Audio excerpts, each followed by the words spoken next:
குழந்தைகள் சாப்பிட அடம் பிடிக்கிறாங்களா? அதற்கு மருத்துவத்தை பார்த்தீங்களா? உலகிலேயே எங்கும் இல்லாத ஒரே மருத்துவம். வீட்டில் குழந்தை சாப்பிட மறுக்கிறதா? எவ்வளவு முயற்சி செய்தாலும் ஒரு முறை கூட வாயில் போகவில்லையா?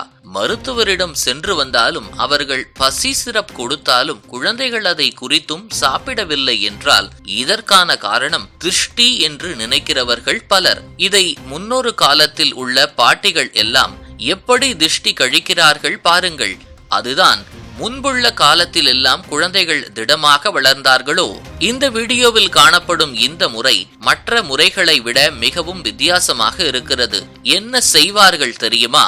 முதலில் குழந்தைக்கு கொடுத்த உணவை எடுத்து வீட்டு வாசல் முன்பு வைத்து விடுவார்கள். அதன் அருகில் ஒரு துடைப்பம் வைத்துவிட்டு குழந்தையை அதன் அருகே உட்கார வைப்பார்கள். பிறகு ஒரு பெரிய கடாயில் எண்ணெயை நன்றாக சூடு செய்து அந்த எண்ணெய் பொறு பொறு என்று காய்ந்ததும் குழந்தையின் உணவின் மீது 3 தடவை ஊற்றுவார்கள். அந்த எண்ணெய் சுட சுட உணவின் மீது விழும்போது குபு குபு என்னும் ஒரு பெரிய புகை எழும். அந்த புகையை குழந்தை சுவாசித்தால் திருஷ்டி கழிந்துவிடும். உடனே குழந்தை நல்லபடியாக சாப்பிட தொடங்கும் என்று நம்புவார்கள். இந்த முறையை பார்த்ததும் ஆச்சரியமாக இருக்கிறது இல்லையா? உங்கள் வீட்டில் இப்படி பாரம்பரிய முறைகள் ஏதாவது உள்ளதா?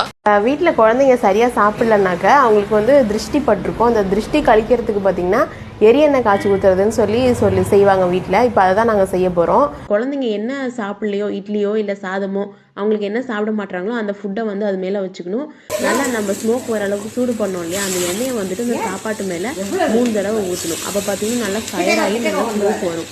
அதை குழந்தைங்க நல்லா முகந்து பார்க்கணும். அப்போ தான் அந்த திருஷ்டி கழியும் அப்படின்னு சொல்லுவாங்க. நல்லா சாப்பிடுவாங்க அப்படின்னு சொல்லிட்டு ஒரு ஐதீகம் இருக்குது.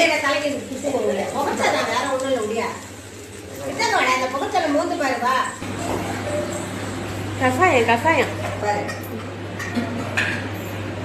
வீட்டில் குழந்தைங்க சரியாக சாப்பிடலனாக்க அவங்களுக்கு திருஷ்டி பட்டிருக்கும். அந்த திருஷ்டி கழிக்கிறதுக்கு பார்த்தீங்கன்னா எரியெண்ணெய் காய்ச்சி ஊற்றுறதுன்னு சொல்லி செய்வாங்க வீட்டில். இப்போ அதை தான் நாங்கள் செய்ய போகிறோம். குழந்தைங்க என்ன சாப்பிட்லையோ, இட்லியோ இல்லை சாதமோ, அவங்களுக்கு என்ன சாப்பிட மாட்டாங்களோ அந்த ஃபுட்டை அது மேலே வச்சுக்கணும்.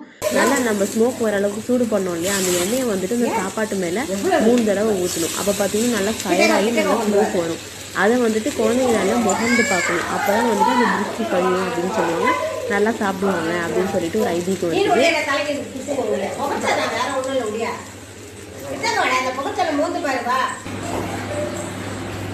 கசாயம்